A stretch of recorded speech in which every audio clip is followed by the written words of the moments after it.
Yes, hi there. This is Victor Pross speaking. I just wanted to make a quick video regarding the issue of volunteerism or anarchy and voting.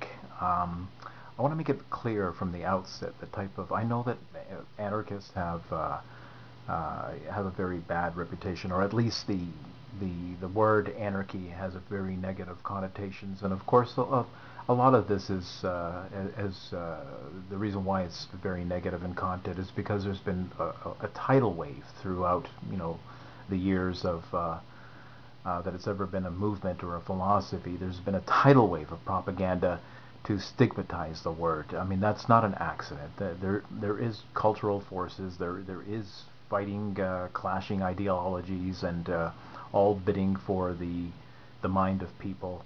And there are opposing forces, of course, and a lot of those opposing forces would be statist intellectuals that have gone to great pains and lengths to stigmatize anarchy. But it's a very straightforward definition. All you have to do is look the word up, see the etymology of the word.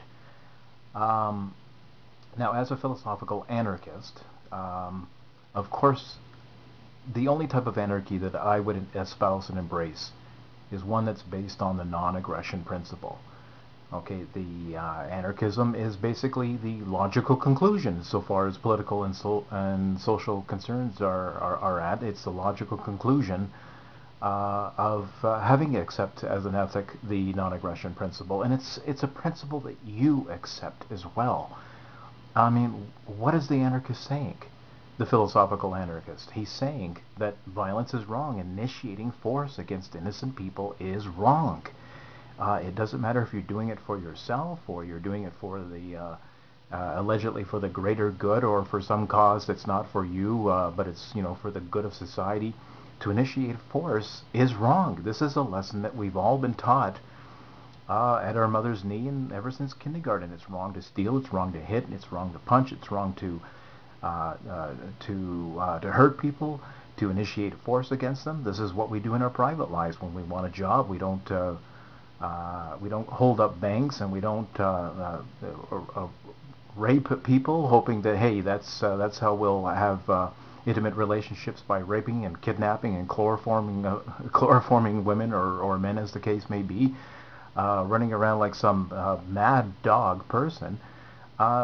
We want to cooperate with people. We're people who are usually repelled by violence, and that's how we conduct our private life. Is that we produce, we work, we want to be loved, we want shelter, we want to be happy. We don't want mayhem and violence, and that's the type of what the anarchist is saying. That is that what's true in one's private life should also be true in the political life or the social life. I mean, it's not like some kind of like separate parallel universes where black is black over here, white over there, up over there, down over there. It's one world, and people are people. So the non-aggression principle is a valid starting point for establishing a rational ethics, for having a productive cooperative society. And I have made great arguments, as all philosophical anarchists have, to try to explain that government is an institution of force. It severs, breaks the spinal cord of the non-aggression principle. It snaps it right in half. So obviously, as a logical conclusion, if you accept and espouse and hold up and live by and live the ethic of non-aggression, you can't logically support this institution. You can't. So, not without contradicting yourself. And when you contradict yourself, you immediately eject yourself from reality. You're nowhere. You're in the twilight zone. You can't sit there and say that, yeah, I live by one code of ethics, but I espouse the opposite. I mean, you can, but you're incoherent. It's irrational. So, now when it comes to voting, you have to understand that voting is implicitly a coercive act. because it lends support to a compulsory government. I know there's a lot of people who are still in the intellectual matrix and they haven't figured it all out. But that's the whole point. Is if you are sitting on the fence, it's important to educate yourself, to look into these matters. Just don't have a knee-jerk reaction and get all pissed off and red-faced and dismiss the anarchist as intolerant or closed-minded and all this nonsense.